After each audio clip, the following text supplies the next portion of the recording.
Fat Fingers.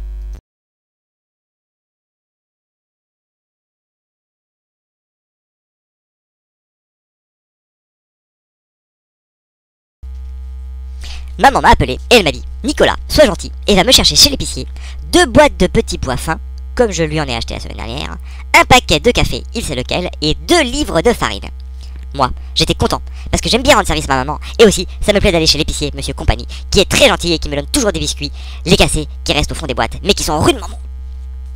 Je suis donc parti, après que maman m'ait donné des sous, et qu'elle m'a dit de faire très vite, et de ne pas me tromper pour la commande. Dans la rue, je me disais, pour ne pas oublier, 2 boîtes de petits pois fins comme maman en a acheté la semaine dernière, un paquet de farine, il sait laquelle, et 2 livres de café. Tout d'un coup, j'ai entendu qu'on m'appelait « Nicolas, Nicolas !» Je me suis retourné, et qui je vois? Je vois Clotaire sur un vélo tout neuf. Clotaire est un de mes camarades de classe qui habite tout près de chez moi. Il est gentil, Clotaire, mais il n'a pas beaucoup de chance à l'école, il est toujours le dernier de la classe. C'est pour ça que j'ai été étonné qu'il ait un vélo, surtout quand il m'a dit que son papa lui avait fait cadeau du vélo pour sa composition d'arithmétique. Mais Clotaire m'a rappelé qu'il avait eu 3 à la composition, ce qui était beaucoup mieux que la dernière fois. C'est d'ailleurs la meilleure note qu'il ait jamais eu en composition d'arithmétique. Et mieux encore, il n'était pas le dernier, mais l'avant-dernier. Le dernier, c'est un nouveau dans la classe qui a copié sur Clotaire. Il est chouette le vélo de Clotaire, il a un guidon de course et il est tout jaune.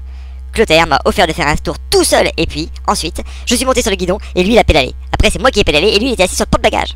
Je lui ai demandé à Clotaire comment ça se faisait qu'il y avait un porte-bagages sur son vélo de course. Et il m'a dit que justement, c'est pour ça que c'était un vélo de course. Le porte-bagages lui servait à faire des courses pour sa maman. Ça m'a rappelé alors que j'avais moi aussi des courses à faire. Et j'ai dit au revoir à Clotaire, qui est reparti avec son vélo. J'avais peur d'avoir oublié ce que j'avais acheté. Alors je me suis répété tout bas. 1 boîte de petits pois fins, 2 paquets de café comme maman en a acheté la semaine dernière, et 2 livres de farine, il sait laquelle. C'est un bon truc de se répéter tout le temps des choses pour ne pas les oublier. Au coin de la rue, il y avait une auto arrêtée, et un monsieur en train de changer une roue parce que le pneu était crevé. J'ai regardé et j'ai demandé au monsieur si son pneu était crevé. Il m'a dit que oui, mais il n'avait pas l'air d'avoir tellement envie de parler. Je sais que papa dans ces cas-là n'aime pas beaucoup parler non plus. Alors je me suis mis derrière le monsieur et j'ai regardé sans rien dire pour ne pas le gêner. Je trouvais pourtant que le monsieur, il ne le mettait pas bien son cric, qu'il était de travers. Le monsieur ne se rendait pas compte. Le monsieur ne s'en rendait pas compte, il se tournait vers moi chaque fois. Je me demande pourquoi.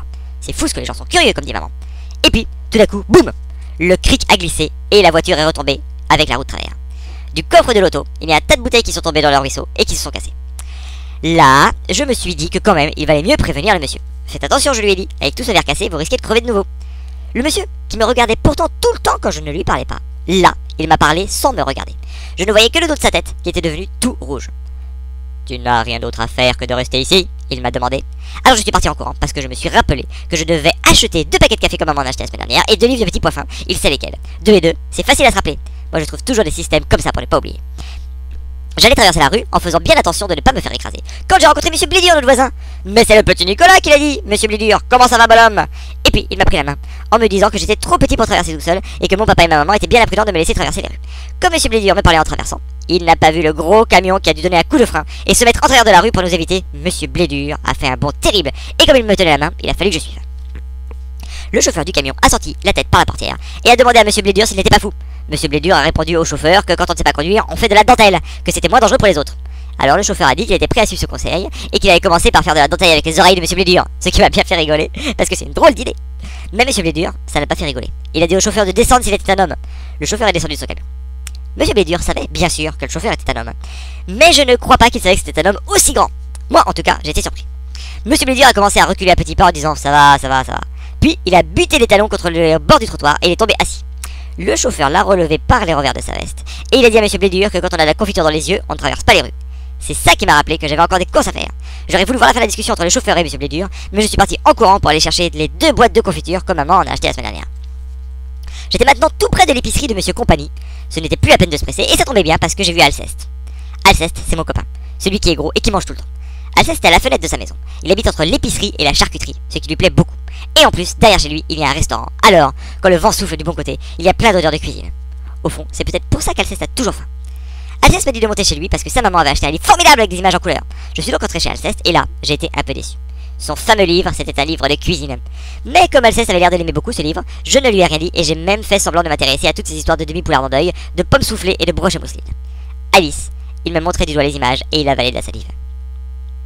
Moi, je voulais partir. Mais Alceste me montrait chaque fois une autre chose. Heureusement, nous sommes arrivés à la fin du livre, là où on explique comment on fait le zabaglione, qui est un dessert qui m'a l'air pas mal du tout. Mais le temps est passé, et je me suis dit que maman ne serait pas contente, alors j'ai vite dit au revoir à Alceste, qui ne m'a pas entendu parce qu'il recommençait le livre à partir de la première page. Je suis entré chez Monsieur Compagnie, dans l'épicerie où heureusement je n'ai pas eu à attendre. Il n'y avait pas d'autres clients. Il faut dire qu'il était un peu tard. Mais là, impossible de me rappeler ce que je devais demander à Monsieur Compagnie. Je me souvenais seulement que c'était quelque chose que maman en avait acheté la semaine dernière. Alceste m'avait embrouillé avec toutes ces histoires de cuisine. Heureusement, Monsieur Compagnie, qui a de la mémoire, s'est souvenu que maman lui avait acheté 2 paquets de savon de lessive. Je suis parti en courant avec mes paquets, et je ne me suis même pas arrêté pour regarder le monsieur qui changeait la roue de sa voiture. Ce n'était même pas la même roue d'ailleurs. Il avait dû crever sur les bouteilles cachées, c'est comme je lui avais dit. Maman n'était pas contente. Elle m'a grondé parce que j'étais très en retard. Et il faut dire que pour ça, elle avait raison. Mais là où je ne suis pas d'accord, c'est quand maman m'a dit qu'elle n'avait pas besoin des 2 paquets de lessive. C'est tout de même pas de ma faute si elle a changé